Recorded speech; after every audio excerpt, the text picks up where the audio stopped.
for a camel to pass through the eye of a needle than for one who is rich to enter the kingdom of God." When the disciples heard this, they were greatly astonished and said, "Who then can be saved?" Jesus looked at them and said, "For men this is impossible, but with God all things are possible." Then Peter said to him in reply, "We have given up everything and followed you. What will there be for us?" Jesus said to them, "Amen, I say to you, that you who have followed me in the new age, when the Son of Man is seated on his throne of glory, will yourselves sit on 12 thrones, judging the 12 tribes of Israel. And everyone who has given up houses or brothers or sisters or father or mother or children or lands for the sake of my name will receive 100 times more and will inherit eternal life. But many who are first will be last, and the last will be the first." This gospel, actually, Jesus explains to his disciples the real meaning of what it means to not enter heaven by being rich. Kini nga ebanghelyo gi pasabot kini ni Jesus sa iyang mga tinun-an kung unsa gidi ay ang buot pasabot nga kung kinsa katong dato dili kuno makasulod sa gingharian sa Dios. So medyo confusing kaayo sa paminawon kay kung ingana ang logic, so dili kita nga naa diri sa kalibutan, dili ta kinahanglan magpadato kung gusto ta malangit, di ba? Kay di man ta kasulod sa gingharian kuno sa Ginoo ang mga dato. But Jesus here explains unsa kining dato, what it means to be rich here on earth and to be rich in the kingdom of God. Jesus says it will be hard for a rich man to enter the kingdom of heaven. Does this mean that only poor people can enter heaven? But mapasabot ni ining kung dili ang mga dato, kati ang mga kabus ang makasulod sa gingarian sa Ginoo? That there is no place in heaven for the rich, nga walay lugar or luna diya sa gingharian sa Ginoo para sa mga dato. Jesus here is not stereotyping. Si Kristo wala siya mag-stereotype. Kasabot mo sa word nga stereotype. Kana bang mura bang igi special treatment ba? Or yang gilain? Wala. Or even in favor of the poor to enter heaven. Or wala gani siya makigdapig. Wala siya mo side sa mga kabus nga sila lang ang makasulod sa gingarian sa Dios. Wala nagibuhat ni Jesus. He was not against rich people. Of course, he would love for everyone to go to heaven. Dili siya batok sa mga dato. Kay gusto ni Jesus nga kitang tanan, madato o mapobre, makaadto kitag langit, di ba? Amen ba mo ana? Kinsay gusto mo atog langit, pataas kamot. Pataas kamot ang gusto mo atog langit. Diri nga side, murag walay ganan mo atog langit diri nga side. Kinsay gusto mamatay, pataas kamot. No, so niyo pag atog langit kundi mo mamatay. Namaw ni ron, di ba? Nindot kay paminaw no, seal stock ba? Kinsay gusto atog langit. Kinsay gusto mamatay, wala na yung pataas kamot. Kini man gusto mamatay. Pero saan niyo mo atog langit kundi ka mamatay? The rich that Jesus is referring is not about having lots of money or wealth. Ang dato or pagkadato nga gihisgutan ni Jesus, dili ni kaning dato nga literal nga meaning nga daghan kag kwarta, daghan ka og ari-arian, daghan kag mga kahayupan, mga yuta. Dili na mao. What he meant by rich, not entering heaven, is that, paminaw if our focus and love in life is only to gain money and wealth, we will miss out the important point that kingdom living is much more heaven than having lots of wealth. Ang pasabot ni Jesus nga nga ang dato dili makasulod sa langit. Kung ikaw nakafocus lang ka sa imong kinabuhi, aside nga nakafocus lang ka, ang imong gugma tua dito sa kwarta, tua dito sa imong kabtangan, nakafocus ang imong kinabuhi nag-revolve, nagtuyok lang diya sa pagpanarbaho nga halos kada adlaw, halos grabe tag napulo ka oras mag-overtime aron ini kinsina dako ang makubra. Wala may daotan mag-overtime. Sultian ta mo dili daotan mag-overtime kay kinsa goy di ganahan mag-overtime. 40 pesos biya na, di ba? 40 pesos kada pag mulapas nag alas 5, 40 pesos ang rate anang overtime. Na ko depende pagid kung natunong og holiday, special holiday, depende na double pay, i-compute man na. Okay?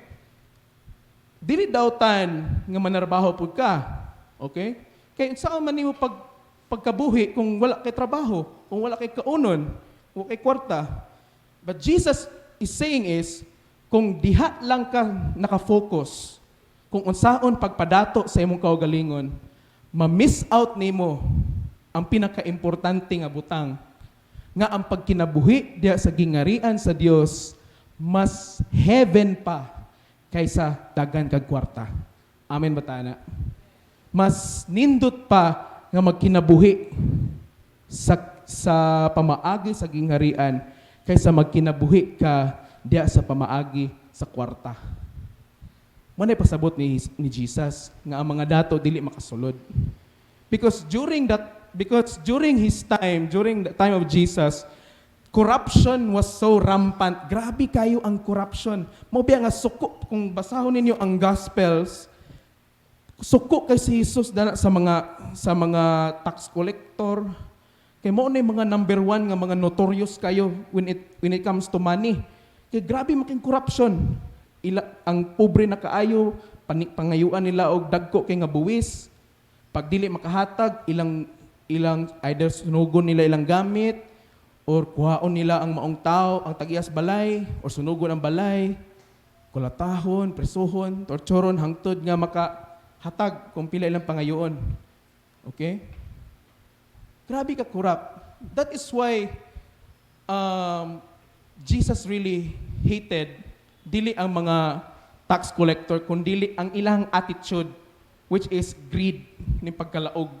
Because greed during that moment was dili lang naka-focus sa tax collector kundi even ang mga high priest, even ang mga pari sa templo na apektuhan sa corruption. That is why he said, the rich cannot enter the kingdom of God. Why was Jesus so cautious about wealth? Ngano man nga kanang metikuloso or medyo stricto kayo ang atong Ginoong Kristo bahin sa wealth or sa bahandi. Wealth can bring many blessings and many challenges. Ang atong bahandi magdala ni og panalangin sa ato, at the same time magdala po ni og mga pagsulay sa atong kinabuhi. Wealth also may create a sense of false security. Ang atong bahandi usab pwede sad ni nga maghatag nato og kanang dili mao nga seguridad sa atong kinabuhi, di ba? Tan-awan ninyo ng tao nga dato, unsay usa sa timailhan nga dato siya nga kanang dili ka kabalo kung dagan ba yang kwarta sa bangko. Unsa man? Taas habog ang kural sa iyang balay. Kanang mga dato kay ba? Asa mo kita og kanang milyonaryo o ni ang kural kay tagahawak ra nako? Dili na nga na. Habog gid na. Uni ang uban ana pabutangan pa nila nagkurinti. Kay aron kunay mo kat makurintihan.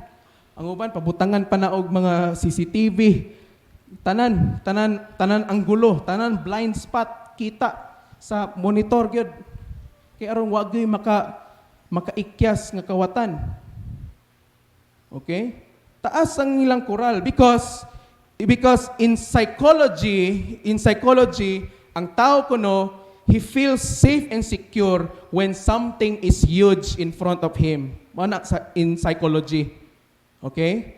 Pag kita kuno nga mga tao, mubati kuno ta nga safe ta, nga secure ta when when a thing or a person nga naa sa atong atubangan is dako pa sa atoa.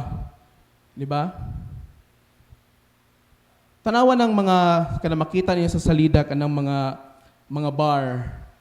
Tanawa, kita ba mo na naggwardya sa atubangan kanang parehas sa mga sikyo sa Jollibee, Rose Pharmacy, ingana nga mga lawas dili oy.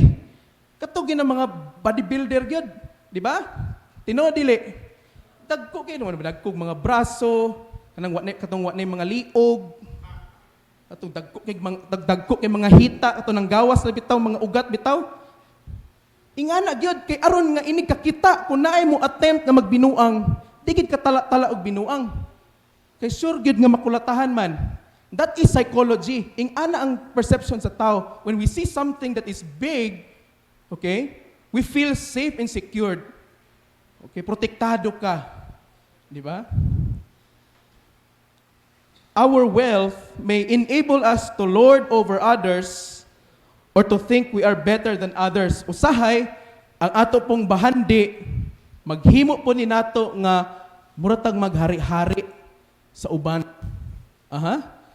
Ang uban inferior, kita ang superior.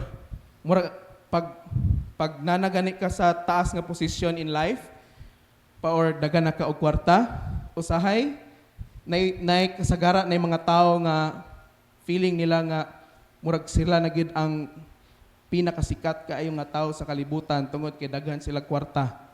They can do anything with their money. I can buy you, di ba? Mapalit ka. Tagpila man ka. Maunay attitude sa uban, di ba?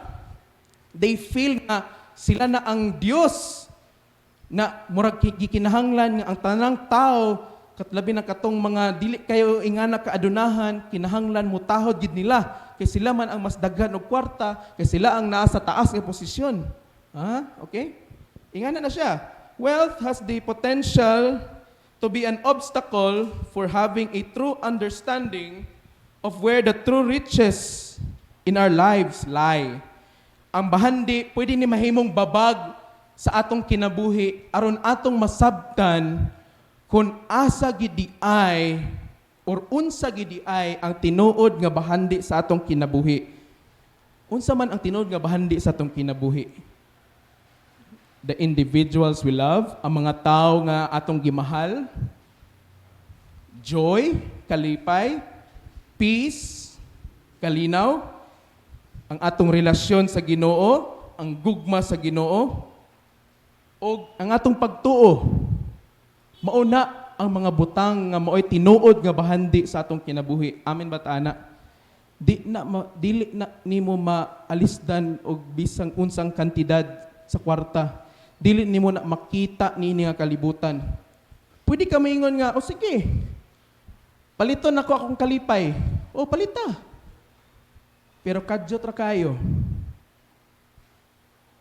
Mabitaw matingala ka nga sa statistics, mugamit ta og mga actual nga mga datos, dili ta na mga imagine lang.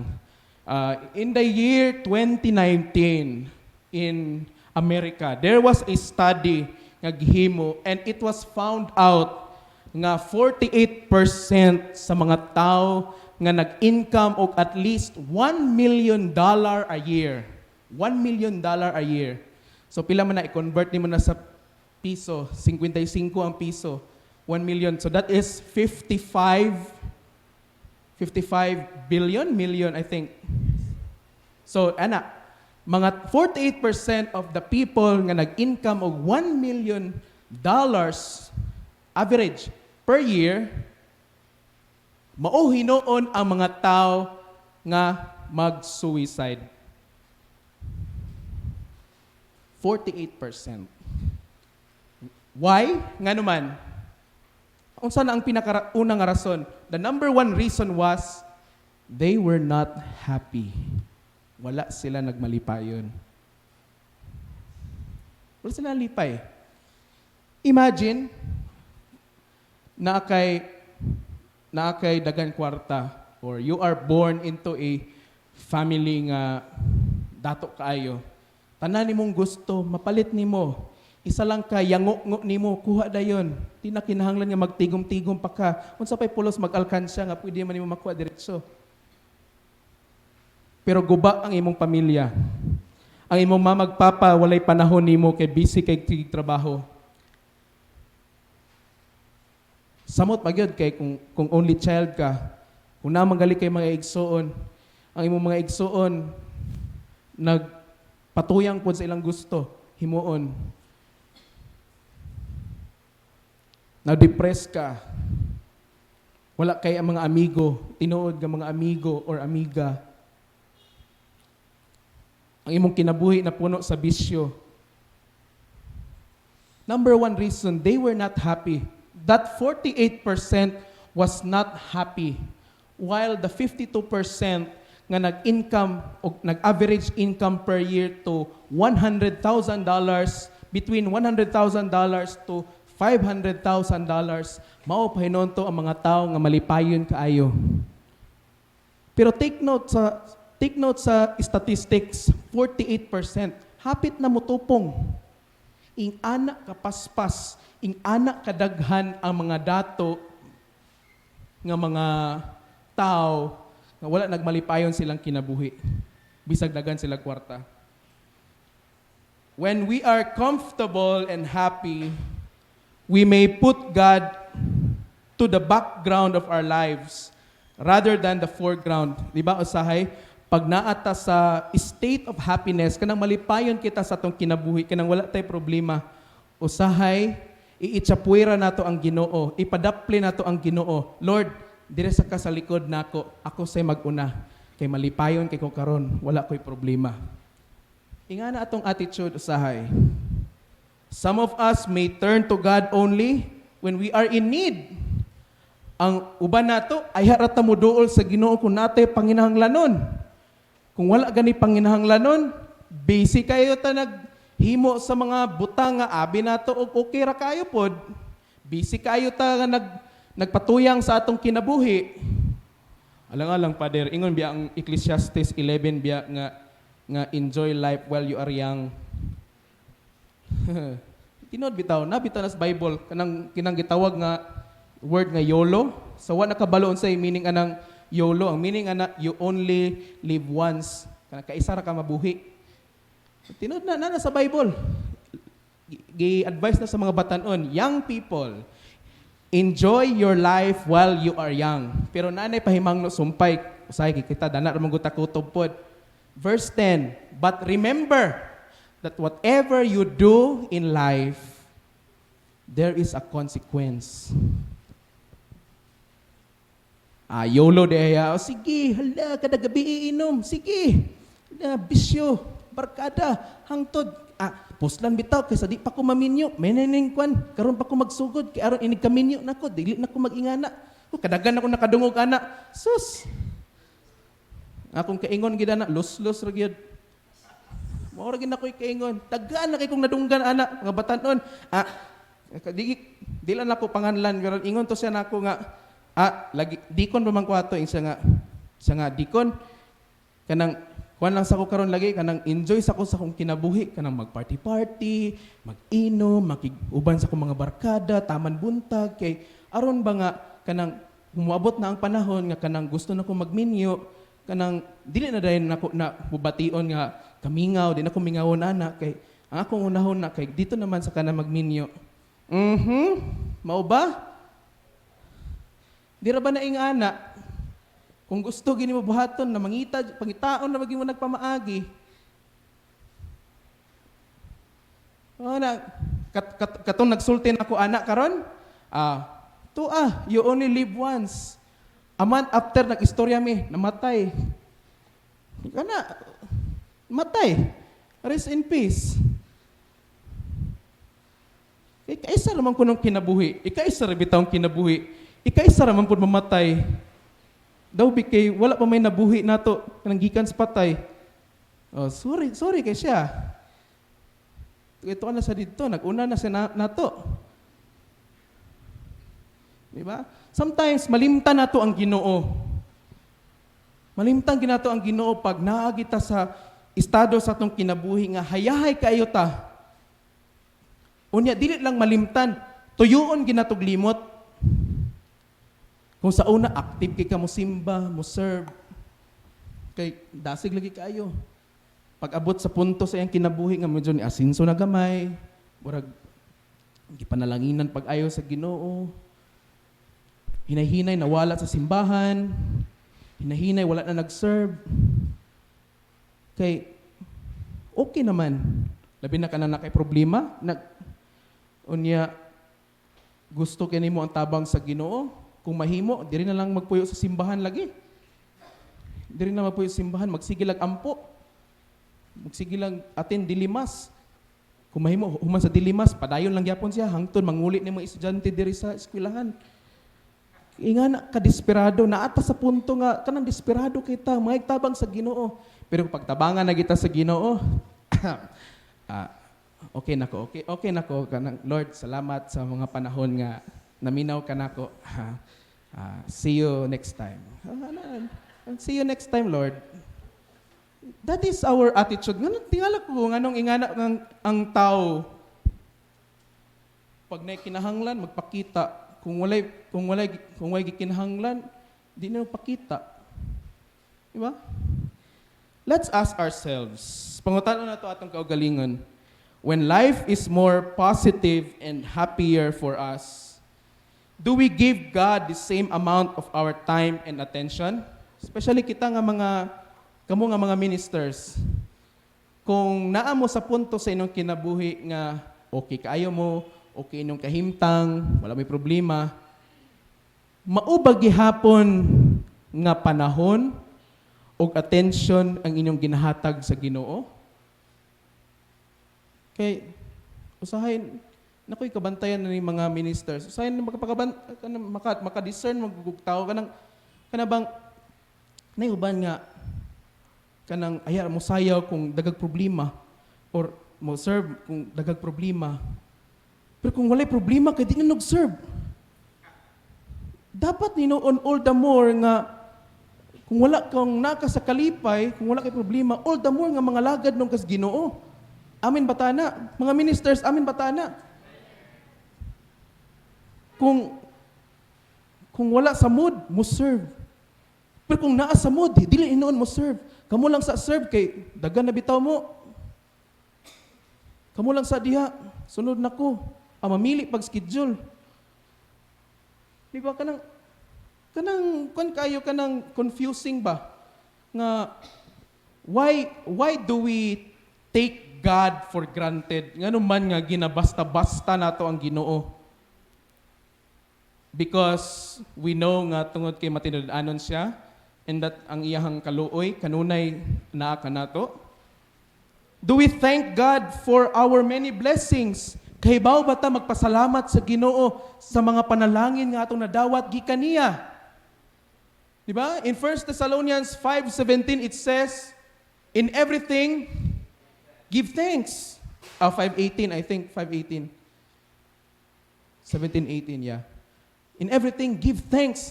Wala niingon ang Bible nga in every blessing that you get give thanks. Wala niingon diya nga when you are happy give thanks. In everything, sa tanang panahon, whether you are in the mood or not, whether you are happy or not, give thanks to God. Amin ba tana? Pagpasalamat. Ginoo ko, say wala tayong mga batasan ng mga Kristohanon. Di ta kay ba magpasalamat sa Ginoo? Pero kung natay problema, Lord, salamat, Lord. Ngayon mo kikong tabangan sa akong kuan. Tabangan ko nimo sa akong problema. Lord, salamat Lord nga imong tagaan ko sa akong mga panginahanglanon. Labi na kay na face to face na may karon Ginoo. Give God thanks. Or do we put God in the background momentarily because we are in the midst of happiness? Sa akong gihong kaganina, atong gipaluyo ang Ginoo sa atong kinabuhi tungod kay lipay kayo ta sa atong kinabuhi. Tonight, let us ask again ourselves, what is the wealth in our life? Unsa man ang bahandi sa atong kinabuhi? Ikaw Doy, unsa ang imong bahandi sa imong kinabuhi? If I ask you, unsa imong bahandi? Give me one. Talent. Ikaw, Ate Edna, unsa man ang bahandi sa imong kinabuhi? Di ba? Magnesium. Ano ba? Di ba? Deacon Jonel, unsa ang imong bahandi sa imong kinabuhi? Iyang gugma ko na sa Ginoo. Di ba? Lain-lain kag tubag. And I cannot judge you kung unsa imong tubag. Di mo na ako mahukman kay kitsa man ko para mahukom ninyo. Nga labaw po kong hukmo nun. Di ba? But ang atong timan-an, who is the wealth in our life? Kinsa man ang bahandi sa atong kinabuhi? Kinsa man ang bulawan o plata sa imong kinabuhi? Who is that gold and silver of your life? Siguro ang uban mo tubag ang imong bana, imong asawa, ang imong uyab, ang imong crush, ang imong iro, ang imong pagtrabaho, ang imong talent, o sa panadiha. Lain-lain tagtubag again. But take time to thank God for abundance of wealth in your life. Okay? Take time to thank God. Di ba natay kanta? More than anything, I love you, Jesus, more than anything. Di ba? It is God who is more than anything. O hinaot maunta na ang atong tubag. Amen ba ta? Kung kinsa gid ang atong bahandi sa atong kinabuhi. Because we may think nga kini nga butang, kini nga tao, mao gid ni ang makapalipay, mao gid ni ang makapa-satisfy nato sa atong kinabuhi. But kung walay Ginoo nga nagpatungaan niya na, kung dili og labaw sa tanan, kung dili ang Ginoo ang imong bahandi, mo fade na nga kana imong gina-consider karon nga bahandi sa imong kinabuhi, mo fade na, mo kalawang na, matay-an na, kutkuton kuno na, kutkuton sa taya. But if you make God your wealth, your treasure in life, walay makakawat niya na. Amen ba ta? Ang imong relasyon, patas kamot, kinsa na relasyon diri sa Ginoo, patas kamot.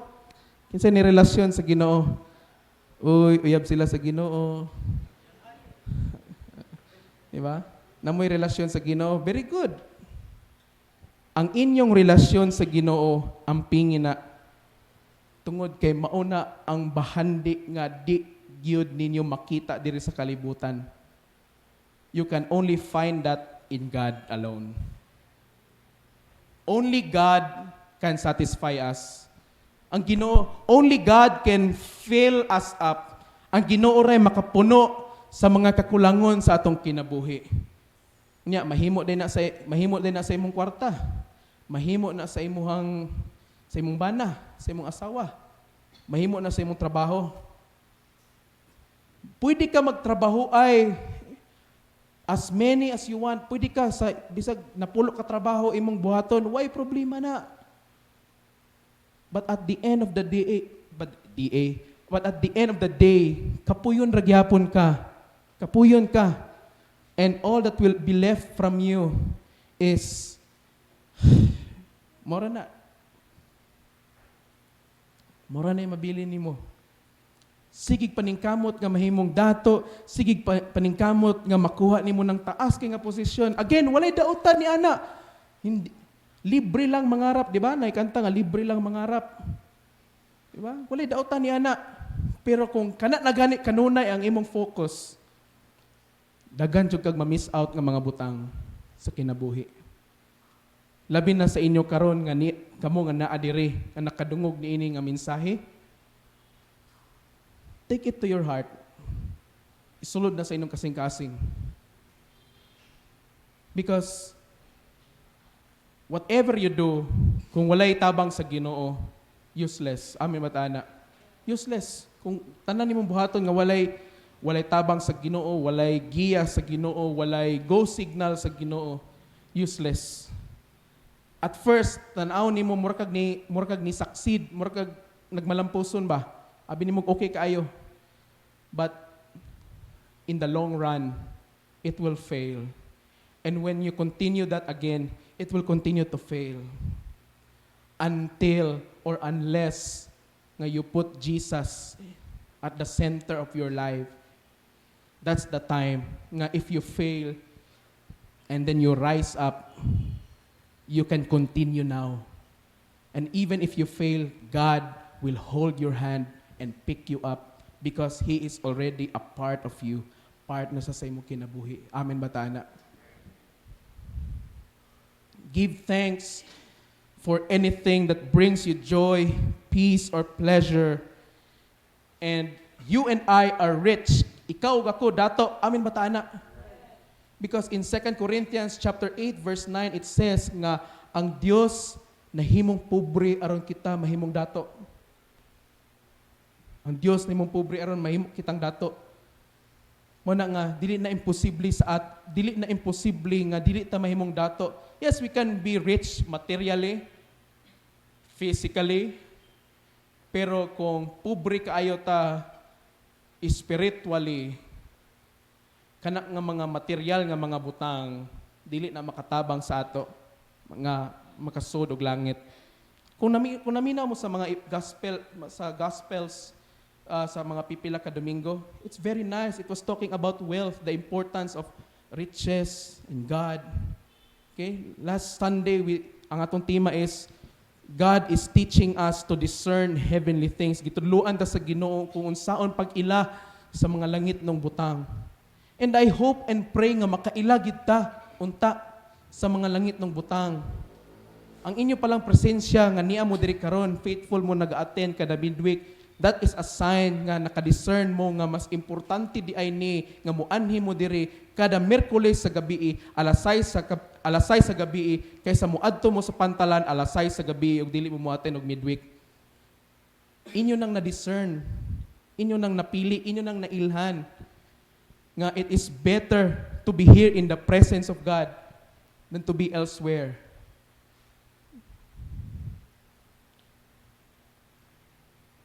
And hopefully, dili na to i-take for granted kining bahandi, which is God, sa atong kinabuhi. Let us not take God for granted and do not even try to abuse God. Ayog abusari ang Ginoo. Because if you try to abuse God, the grace of God, although God is merciful, but there will be consequences. And I'm not scaring you. Wala mo na ako ginhadlok. I'm just telling you nga it's what it is. Okay? And hopefully, kitang tanan, mutubo pagid ta, mature pagid unta ta. Di ba? Kamo nga mga, labi na kamo nga mga nangalagad sa Ginoo sa nagkalain-lain nga ministries, whether bag-o pa ka or dugay nakakaayo, hopefully nga padayon ta nga magatubo. Hopefully mo mature ta ba sa mga espirituhanong butang. Mo mature ta, dili kay nagmature ang atong talent, wala ni problema na. Pero ang imong spiritual side, agoy Ginoo ko, perti ka baby, puya kayo. Gatutoy pa. Ni ang imong talento nimo, mura na og ulitaw, ka mature. Kinahanglan nga balanse na. Wala nga pagmingon gani yung leader gani nga magampo ta. Ampo gyud, ayo tago-tago. Pag-ingon nga lead the prayer gyud. Ayaw, ginmog balibad. Kay dili mahimuot ang Ginoo sa tao nga who is only concerned about sa iyang kaugalingon but is not concerned about sa mga butang nga langit nun. Because in Colossians chapter 3 verse 2 it says, put your mind on the things above or set your mind and not on the things of this earth. Ato ko nung ibutang ang atong mga hunahuna diya sa mga langit ng butang. That's why discern. We have to discern. Kinahanglan nga mag-ila kita. Aron sa dihang mobalik ang atong Ginoong Hesukristo in His second coming. Okay? Or muadto na ta sa langit. God can say, well done, good and faithful servant. Di ba? Nindot kay paminawon. Ignon ta sa Ginoo ana sa diyang matubang ta sa iya. Well done, good and faithful servant. Kaysa ignon ka sa Ginoo nga tapulan man ka, oy dito lang ka sa impierno be. Diba? Mania, this is the goal. Di ba atong kanta gina, dagan sa lumba ning kinabuhi. This race, kining dagan sa lumba. This is our race. Di ba? Atong second reading natong Sunday nag-ingon, look, fix your eyes on Jesus, the author and finisher of our faith. Tutok sa Ginoo. Okay? Amen ba mo? Ignay mo tapad nga, tutok sa Ginoo. Oh, ay sig tutok kanay mong crush kay wa kay mapala na. Oh. Tutok sa Ginoo. Tutok is Ginoo. Bahala nagkamuta-muta ka, tutok is Ginoo. Magkinaunsa na imong kinabuhi, tutok lang gyud Ginoo. Kay kung mulingi gani ka, mulingi lang ka, agoy. Either mamukmok ka, kay naglingi-lingi man ka, mabaliskad man ka. Kung magapit-hapit kag tanaw, di ba na story sa Bible, ningon ang Ginoo nga giignan na si Abraham nga sunugon gubaon ako ang Sodom ug Gomorrah kay kini nga syudad nagpakasala gid ni, daghan diri mga bayot, daghan diri mga dili maayo nga maghihimo. Motong ingon ng Ginoo nga igna imong pag-umangkon nga si Lot nga ug iyang pamilya nga ipahawa sila. Unya igna gid sila nga dili na sila mutan-aw balik dito sa syudad samtang paulanan ko sa Ginoo og kalayo. Kay kung mutan-aw gani sila na may tabo nila. Og daw bi kay kining asawa ni Lot kay na-curious man gid kaayo gyud. Kay gipaulan na lagi kalayo siyempre na-curious nilingi at tanawa nahimong asin. Diba? Unsa may lesson ni anak nga story nga kung dili gani ka focus sa imong pagtutok sa Ginoo, sige kag lingi-lingi. Balik igas uno. Either mo balik ka sa uno or something will happen to you. Mao na nga klaro kay gingon sa Hebrews, fix your eyes. Kana ganahan ko nang word nga fix.